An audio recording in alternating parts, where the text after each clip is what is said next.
Voyons à présent grâce à quelles innovations l'hydrogène pourrait devenir la meilleure alternative au pétrole. Allumage UAP. Décollage. C'est le carburant qui propulse la fusée Ariane dans l'espace. L'hydrogène est présent sur Terre, dans l'eau et dans les hydrocarbures. Extrait sous forme de gaz, il pourrait bien demain alimenter nos voitures ou nos ordinateurs portables et devenir l'une des clés de l'après-pétrole. Bien loin de Kourou, c'est à Biarritz, dans le sud-ouest de la France, que nous rencontrons un ingénieur passionné par l'hydrogène, Pierre Fortet, qui a conçu ce vélo à assistance électrique. Il fonctionne grâce à de petites bonbonnes de gaz. Évidemment, il n'y a pas de réacteur comme dans une fusée. Mais c'est bien l'hydrogène qui est le carburant de ce vélo. Pour moi, l'hydrogène, c'est un carburant révolutionnaire. Il est non toxique, non polluant, non cancérigène. C'est un élément qui est présent en quantité illimitée dans l'univers.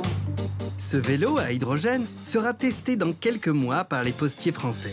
Son intérêt, une autonomie presque illimitée.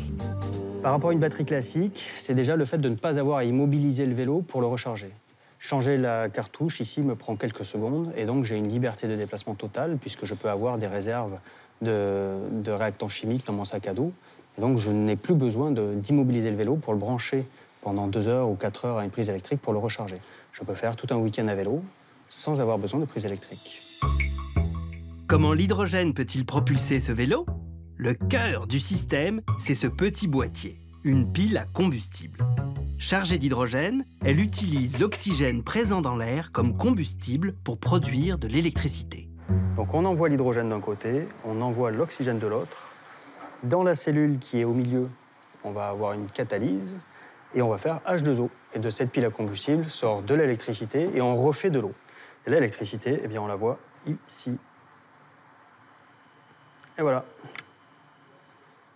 Une pile à combustible, ça ressemble à un millefeuille composé de cellules qui produisent toutes de l'électricité.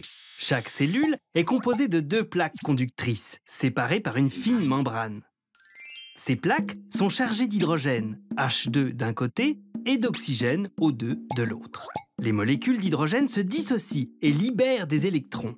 Comme la membrane leur bloque le passage, les électrons doivent passer par les plaques. Ils créent ainsi un courant électrique.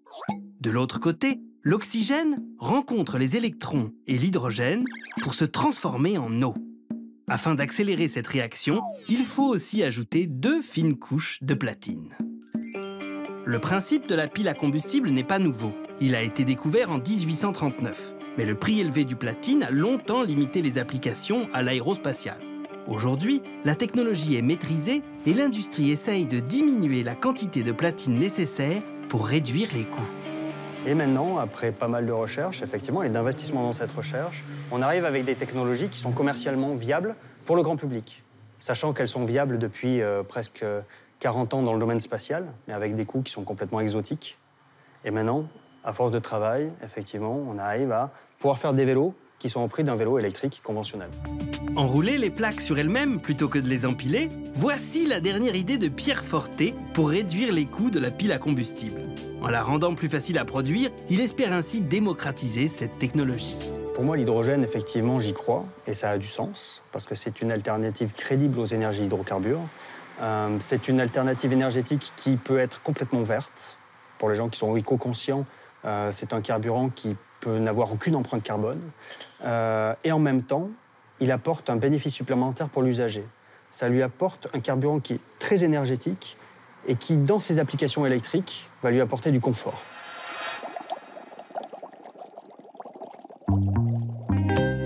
Un carburant très énergétique qui peut remplacer les hydrocarbures? Tiens, tiens, voilà qui peut intéresser grandement une autre industrie, celle de l'automobile.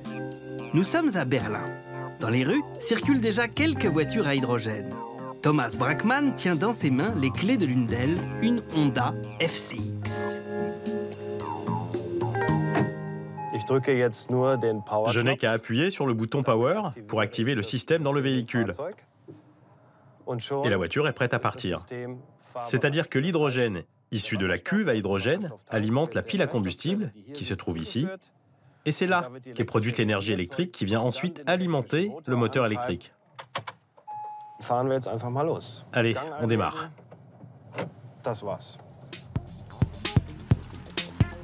Vue de l'extérieur, une voiture à hydrogène a l'air presque banale malgré sa ligne futuriste. C'est en fait un véhicule électrique propre et silencieux. La solution idéale pour la voiture de demain. Actuellement, il en circule quelques centaines en Europe et il n'est pas facile de les repérer, sauf quand il y a des autocollants dessus. Les différences se cachent dans les détails, comme par exemple dans le coffre. Puisque l'hydrogène est un gaz très inflammable, un réservoir en matière composite évite tout risque d'explosion. Voici le coffre du véhicule et on peut voir la forme de la cuve à hydrogène qui stocke, dans ce cas, de l'hydrogène à 350 bars grand maximum. Alors, une voiture électrique avec une cuve à hydrogène couplée à une pile à hydrogène, cela veut dire que nous allons générer naturellement de l'eau. Et cette eau, elle est rejetée juste en dessous, ici.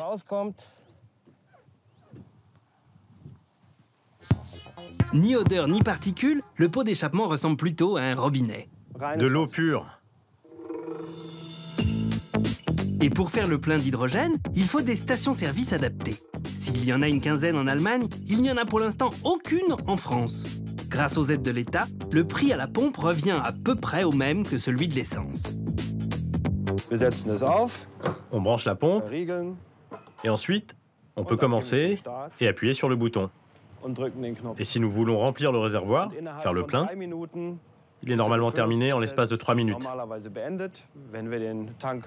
Et là, nous entendons le déclenchement de la pression. Deux constructeurs japonais, Honda et Toyota, ont déjà annoncé la mise sur le marché de voitures à hydrogène pour 2015. Elles auront une autonomie de plus de 500 km, alors que la plupart des voitures électriques permettent de parcourir aujourd'hui environ 150 km. Mais cet avantage aura un coût, pour l'instant prohibitif. Il faudra compter plus de 50 000 € pour les premières séries. Oui, je crois en la voiture à pile à combustible. J'y crois vraiment. Toutes ces technologies ont pour but de protéger l'environnement. Et la société doit opter pour la voiture à pile à combustible. Et lorsque ce sera le cas, c'est le devoir de l'industrie, mais aussi du gouvernement, évidemment, de la mettre en avant. Dès que ce sera produit, je vois un avenir radieux pour cette voiture à pile à combustible, même à un niveau très haut de production. Sur les routes, ces voitures ne dégagent ni gaz à effet de serre, ni particules. Partant de ce constat, rouler à l'hydrogène serait donc non polluant, ce qui n'est pas vraiment le cas. Réalisée à partir d'hydrocarbures, la production industrielle d'hydrogène dégage beaucoup de CO2. Heureusement, il existe une autre manière, plus verte, de produire ce gaz. Voici une station-service d'un nouveau genre, près de l'aéroport de Berlin. Si elle délivre de l'hydrogène, l'intérêt n'est pas ici à la pompe, mais plutôt juste derrière la station. Nous sommes sur le terrain de la station-service. La grande différence avec une station-service classique, c'est qu'ici nous fabriquons nous-mêmes notre propre carburant. Et cela à partir d'énergie éolienne, d'énergie solaire et d'eau pure. Et nous sommes ainsi en mesure de mettre ces énergies renouvelables sur les routes. C'est dans cet ensemble que se cache le cœur du système.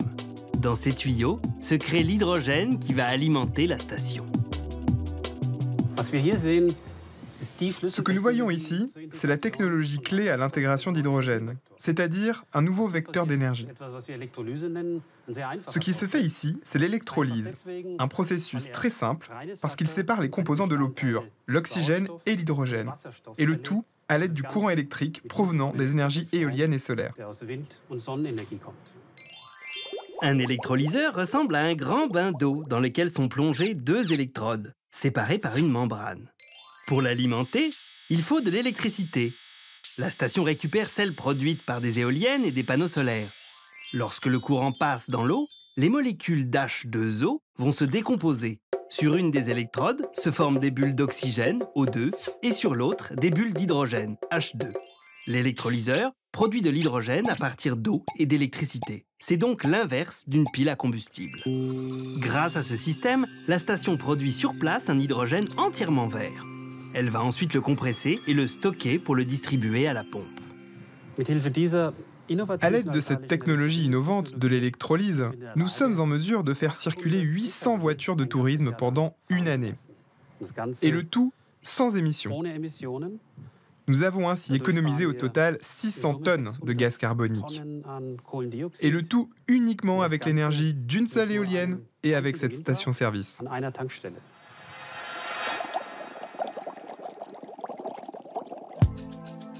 Les constructeurs automobiles ne sont pas les seuls à s'intéresser à l'hydrogène. Ce gaz pourrait être aussi une aubaine pour les producteurs d'énergie renouvelable.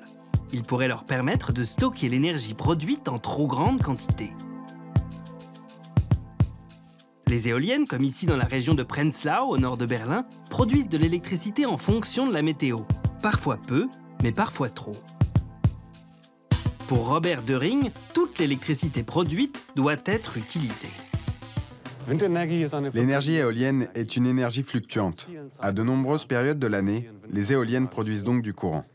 Elles en produisent parfois trop, et nous sommes alors obligés de réguler ces éoliennes et de perdre ce courant. Nous ne voulons plus que ça se produise à l'avenir.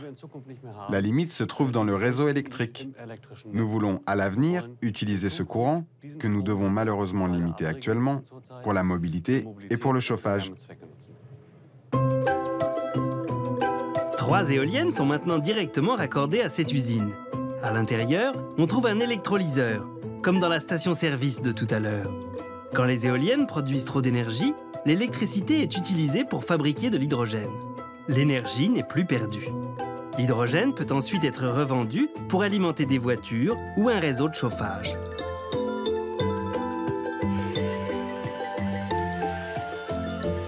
L'usine est actuellement en travaux. Dans quelques semaines, elle injectera aussi cet hydrogène dans le réseau de gaz naturel. L'hydrogène peut donc servir à stocker les énergies renouvelables. Mais il faut ensuite conserver ce gaz inflammable. Cela nécessite des cuves blindées en métal ou en composite. Dans le sud-est de la France, dans la Drôme, une start-up a trouvé une solution pour stocker ce gaz si léger, sans cuve ni blindage. Dans les mains de Pascal Mauberger, cette galette est une sorte d'éponge à hydrogène. Le problème de l'hydrogène, c'est aussi le gaz le plus léger dans l'univers. Donc pour avoir 1 kilo d'hydrogène, il faut beaucoup densifier. 1 kilo d'hydrogène, ça prend 11 mètres cubes à l'état naturel, c'est-à-dire en gros pratiquement le volume de cette pièce ou le volume d'une petite piscine. Eh bien, on est capable, nous, de le densifier et de mettre, vous voyez, l'équivalent de 600 litres dans quelque chose qui fait 30 cm de diamètre et 1 cm d'épaisseur. Même sous la flamme d'un chalumeau, l'hydrogène ainsi stocké ne s'enflamme pas. La galette est fabriquée à partir de magnésium. Dans des fours, l'hydrogène se divise en atomes qui vont se fixer sur le magnésium. Ces galettes fonctionnent ensuite comme une éponge. En fonction de la température, elles libèrent de l'hydrogène ou en emmagasinent.